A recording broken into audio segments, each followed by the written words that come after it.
Esto es Historia con la profe Eliet. En este tema que vamos a desarrollar hoy, nos vamos a referir en primer lugar a las escuelas que se instalaron en la zona minera.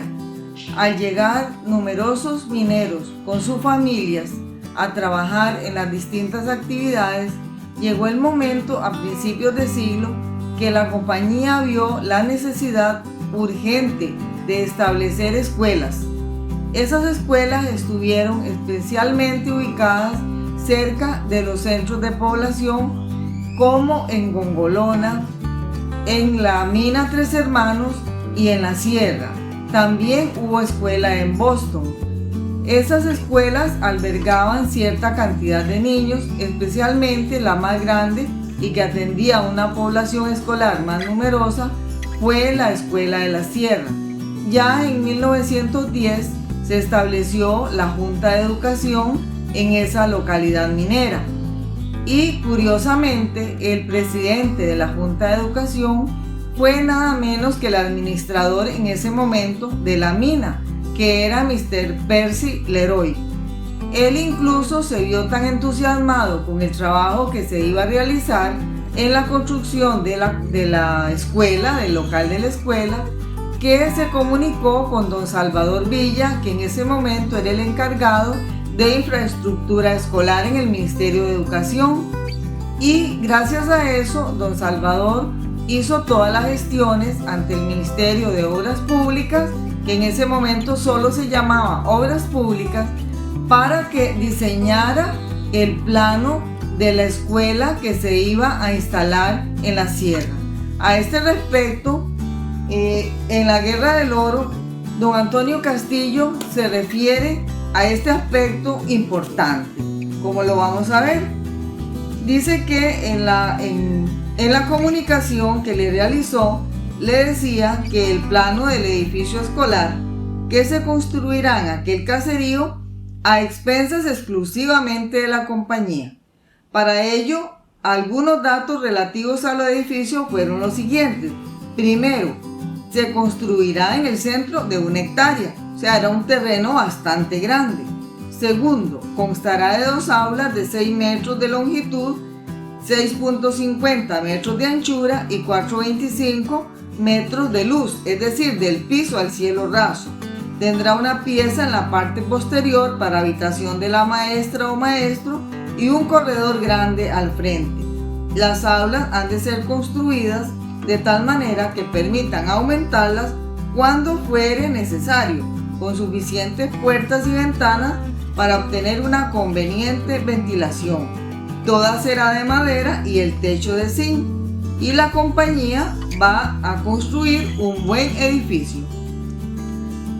Dice don Antonio Castillo que si bien la Vanguard Goldfield realmente construyó la escuela en la sierra, sí nos dimos cuenta, de acuerdo a un documento en Archivos Nacionales, que el dinero salió de la misma localidad. Por ejemplo, en el año 1912, la renta por destace de reses que se hacía en las carnicerías en la sierra fue de 159 colones, una cifra nada despreciable, y que se destinaron precisamente para la construcción de la escuela y de la Junta de Educación. Lógicamente que la escuela es una institución muy importante, sobre todo que en aquel momento histórico la escuela tuvo un significado hondo porque vino a ser el lugar donde se reunían los hijos de mineros a aprender. Muchos de ellos vieron en esa oportunidad no solo saber leer y escribir, sino la posibilidad de encontrar más adelante una carrera diferente y también tener ascenso social. Si bien muchos hijos de mineros continuaron ligados siempre a la minería y al túnel y a la mina, otros también se van a ligar a la actividad agrícola y ganadera, pero habrá algún grupo que va a sobresalir y a tener la oportunidad de continuar estudiando. Recuerdo que conversando con Candelario Briceño, un personaje en nuestra comunidad y que vivió durante aquella época. Ya él es una persona bastante mayor y sin embargo tiene una memoria muy lúcida. Él recuerda cuando iba a la escuela a la sierra. Dice que tenía 15 años cuando estaba en tercer grado, que fue a aprender a leer y escribir, que iba descalzo y con sus pantalones cortos igual que los otros niños, y la maestra que él tuvo en ese grado, que él visitaba todavía ya viejo de vez en cuando, era simplemente un año mayor que él. Ella tenía 16 años y él tenía 15. Y esa era la niña Ofelia, que él nunca olvidó y le traía sus galletas y confites cuando venía a recordarla y a visitarla en su casa. También todos esos alumnos que estuvieron en esa escuela tuvieron diversas oportunidades para visitar algunos otros lugares, sobre todo las juntas, y llevar a cabo algunas expediciones especiales cuando había alguna festividad, porque en la escuela se les daba oportunidad también de asistir a ellas. Eso es algo muy importante, y podemos también destacar que en las otras escuelas, aunque hubo menos cantidad de estudiantes según parece, y no fueron unas escuelas que duraron mucho tiempo trabajando, la escuela de la sierra sí.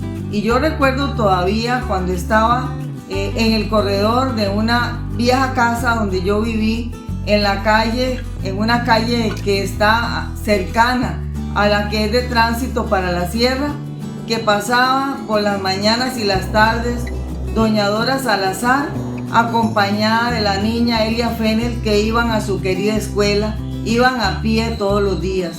Esa escuela ya no existe, no hemos podido siquiera localizar una fotografía de ella. Nadie conserva una foto de la escuela vieja, ya la escuela no está. Y saben que dolorosamente la población ha disminuido actualmente en la sierra tantísimo que la escuela nueva que fue construida no hace muchas décadas ahora está cerrada porque no hay un solo estudiante en la escuela de la sierra. Toda aquella afluencia de mineros se acabó y ahora la sierra vive más que todo a expensas de las visitas de la gente que llega al Ecomuseo de las Minas de Avangares, que es un centro de conservación del patrimonio. Hablando sobre el momento histórico en que los mineros llegaron en grandes cantidades a las minas, y eso fue algo determinante para todos los servicios que se implementaron alrededor de sus necesidades y las necesidades de su familia. Esos mineros, los que empezaron en el laboreo de las minas, fueron realmente considerados como héroes, o así deberíamos considerarlos, porque el trabajo que hicieron fue determinante.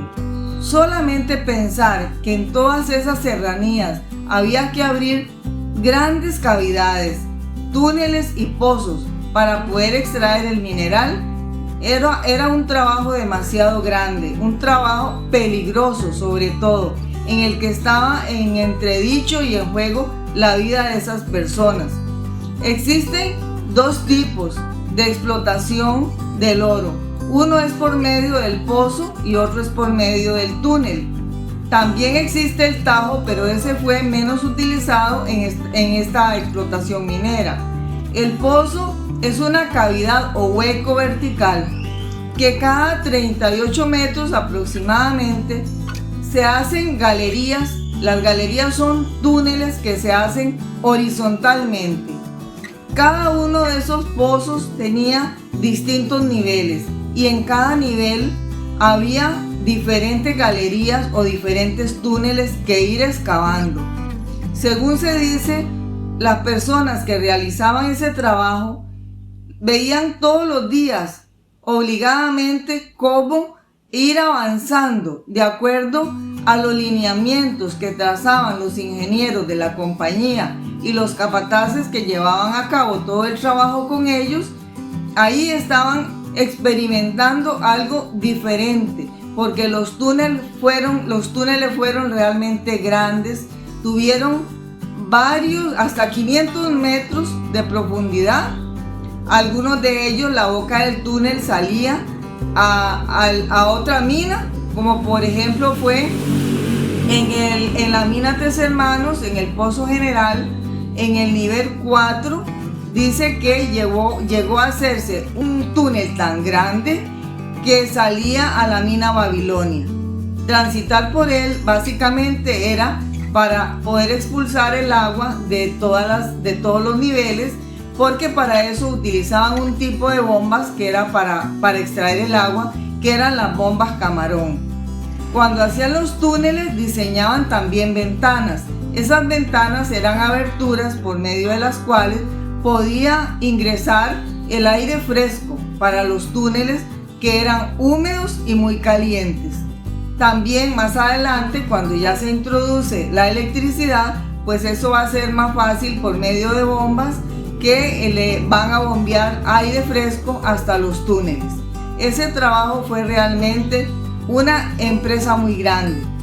Esos túneles tenían aberturas en las cuales, como les dije, las ventanas, de vez en cuando sucedía un derrumbe, un aterro que caía sobre la línea de donde estaba saliendo todo el mineral, y que era necesario lo que ellos llamaban desencampanar.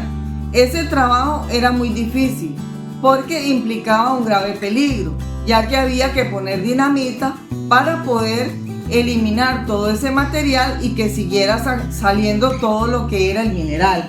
Vamos a leer solo un pedacito de una de esas actividades que se realizó en la mina de acuerdo al Hilo de Oro. Dice que el encargado de desencampanar un túnel fue uno que le llamaban Panzuca. Ese se llamaba Aníbal Varela. Entre los mineros era muy corriente que se pusieran ellos siempre un sobrenombre, y siempre todos atendían a ese sobrenombre sin enojarse tampoco. Dice que esta vez se produjo la campana como a 60 pies de la entrada de la chimenea. Le correspondió el trabajo a Panzuca. Lo vi alistar un pedazo de candela de dinamita con su fulminante y una mecha de 2 pies. Con la carbura colgada de la faja, se metió por el boquete el tubo de madera que sobresalía en el túnel, y ahí, agarrándose dificultosamente, llegó debajo de la presa de rocas que sostenía toneladas del mineral.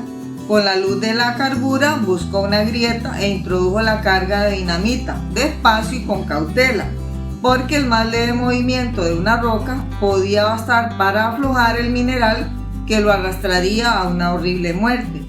Recogió barro de los maderos y solaqueó poco a poco la dinamita hasta dejarla segura. Prendió la mecha, bajó rápidamente y salió por la boca del tubo de madera. Un minero que lo esperaba pasó la compuerta y dejó cerrada la entrada. Panzuca se tendió a la orilla del taladro, sudoroso y agitado. Segundos después se produjo la explosión y el caer estruendoso del mineral. En ese momento tuvo Aníbal un respiro de alivio. Dio gracias a Dios y rezó la plegaria que su madre le enseñó de niño. Eso nos indica a nosotros el peligro de muerte que todos los días y constantemente se vieron sometidos los mineros, y esa sigue siendo la realidad de los mineros que trabajan todavía en las minas de Avangares. Nos vemos la próxima vez.